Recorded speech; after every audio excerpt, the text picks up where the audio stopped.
Nous passons à présent à la délibération numéro 85 concernant la convention de mandat pour l'étude de conception des espaces publics du pôle de la gare Nanterville avec la SPLNA. Donc la ville de Nanterre est à l'initiative du comité de pôle de la gare Nanterville depuis maintenant de nombreuses années, qui est un projet d'espace public de mobilité issu du plan de déplacement urbain d'Île-de-France. Il s'agit d'un projet de reconfiguration des espaces publics des abords de la gare au profit des modes actifs et d'une meilleure intermodalité de la gare. Ce projet a d'ailleurs déjà fait l'objet de présentations sur l'espace public ou auprès des habitants sur les grandes intentions autour de cet espace pôle gare. Donc la ville de Nanterre s'est vue confier la maîtrise d'ouvrage de l'étude de préfaisabilité par Île-de-France Mobilité qui finance l'étude et une part importante des futurs aménagements à réaliser. Le comité comprend également la RATP, le Conseil départemental des Hauts-de-Seine et la SPLNA. L'étude de comité de pôle a été finalisée en 2022. Elle aboutit à un schéma de référence notifié par un courrier d'IDFM du 30 août 2023. En partant de ce document, l'enjeu consiste désormais à effectuer des études de conception des espaces publics. Donc il comprend un schéma de référence, c'est-à-dire l'agencement du programme et une contractualisation des actions. Donc le programme d'aménagement fixé au sein du schéma de référence formalise un accord entre les partenaires du comité de pôle pour financer les aménagements à réaliser autour de la gare de Nanterville. Il décompose le projet de pôle en actions avec pour chacune l'identification d'un maître d'ouvrage, une estimation du coût prévisionnel, un plan de financement, un périmètre opérationnel, un planning de réalisation, ainsi qu'une description des modalités futures de domanialité, de gestion et d'exploitation. Des adaptations restent possibles dans le déroulement des études de maîtrise d'œuvre si celles-ci ne remettent pas en question les principes érigés dans le cadre donc du schéma de référence. Sur l'ensemble du projet de pôle de gare, IDFM finance 40%, la ville 38%, le conseil départemental du 92 22% et par le biais du contrat de développement ville CD 92. Le deuxième aspect, c'est la mise en œuvre des actions relevant de la ville, l'établissement d'une convention de mandat d'études avec la SPLNA pour la réalisation des études de maîtrise d'œuvre d'espace public. La ville a déjà réalisé et mis en service une partie de la rue Tony Morrison.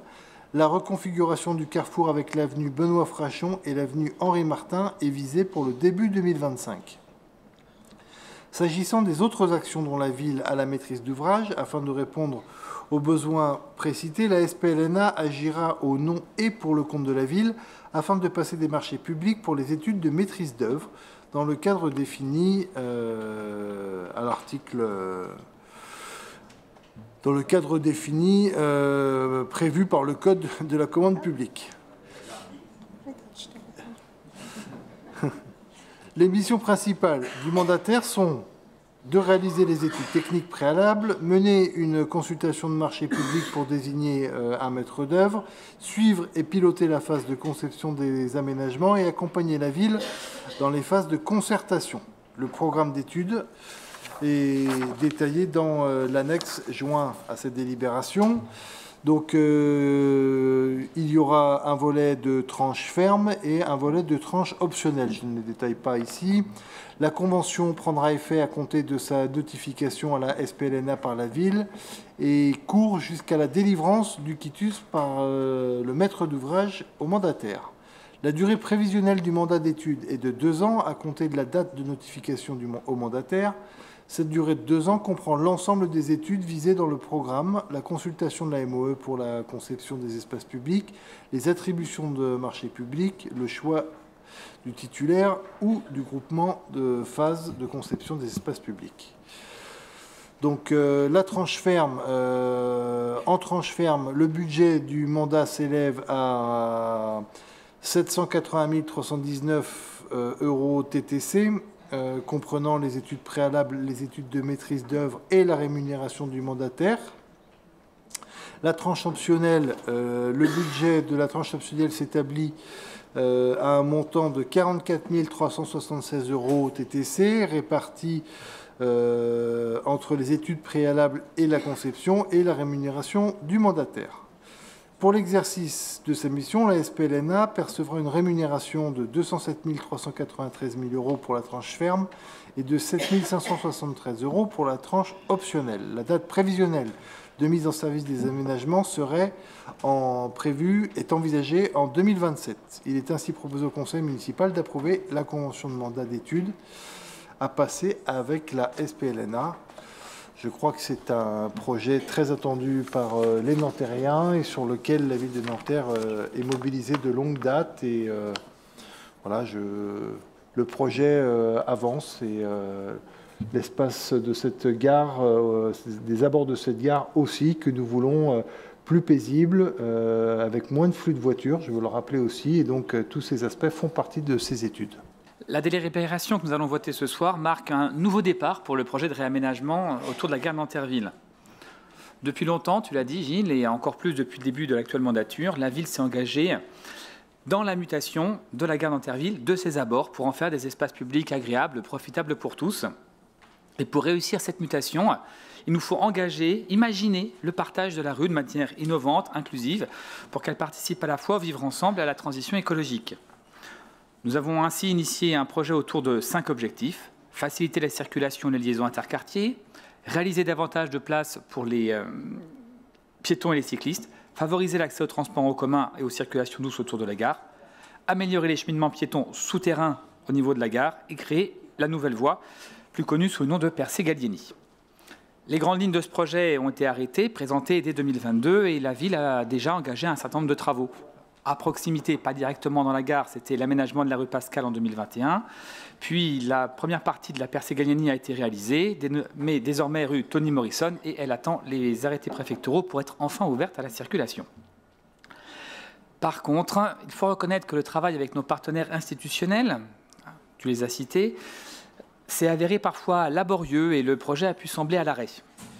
Il faut reconnaître que la ville insistait pour que ses partenaires, en commençant par la RATP, respectent leurs obligations légales, obligations peut-être coûteuses, mais qui n'en étaient pas moins obligatoires. Aujourd'hui, avec cette convention de mandat que nous allons signer avec la SPLNA, nous allons marquer littéralement le redémarrage du projet. Projet que d'ailleurs il faut désormais intégrer dans une réflexion plus large sur un périmètre qui ne se limite pas aux abords immédiats de la gare et qui permette d'une part, d'améliorer et de sécuriser les cheminements piétons, en commençant, nous le savons, par le passage sous les voies, de faciliter les circulations douces, en étant particulièrement attentif à se relier aux voies cyclables déjà existantes. Troisièmement, d'installer enfin des stationnements vélos satisfaisants en quantité et en qualité. Si vous passez par la gare, vous ne pouvez pas ignorer ces dizaines de vélos accrochés de manière sauvage et auxquels nous allons d'ailleurs proposer très rapidement une solution provisoire en attendant les réalisations des travaux. Et enfin, quatrième objectif, il faut intégrer dans notre réflexion tous les projets de construction récents ou à venir, et notamment la future médiathèque, pour créer autour de la gare un espace urbain de qualité. Nous avons l'habitude de dire que notre ville a été maltraitée, voire sacrifiée par des aménageurs qui ont installé leurs infrastructures de transport, créant autant d'obstacles aux mobilités dans la ville. Ce fut le cas de la voie ferrée Paris-Saint-Germain, devenue le RER1, et les exemples se multiplient jusqu'à aujourd'hui avec la ligne Hélène Peigne, ligne nouvelle Paris-Normandie, qui fait l'objet de la délibération suivante et qui nous pose les mêmes interrogations sur les nuisances. Et pour répondre à ces difficultés, Nanterre doit sans cesse faire preuve d'imagination pour faire progresser un vrai partage de l'espace public. Et on peut en prendre pour exemple le projet de Delta Vert évoqué tout à l'heure. Et pour en finir avec le pôle gare Nanterville, sa profonde transformation nous ouvre enfin la possibilité d'apporter une réponse de qualité aux besoins d'accessibilité et de fluidité des déplacements sans cesse diversifiés des habitants de Nanterre. Je vous remercie.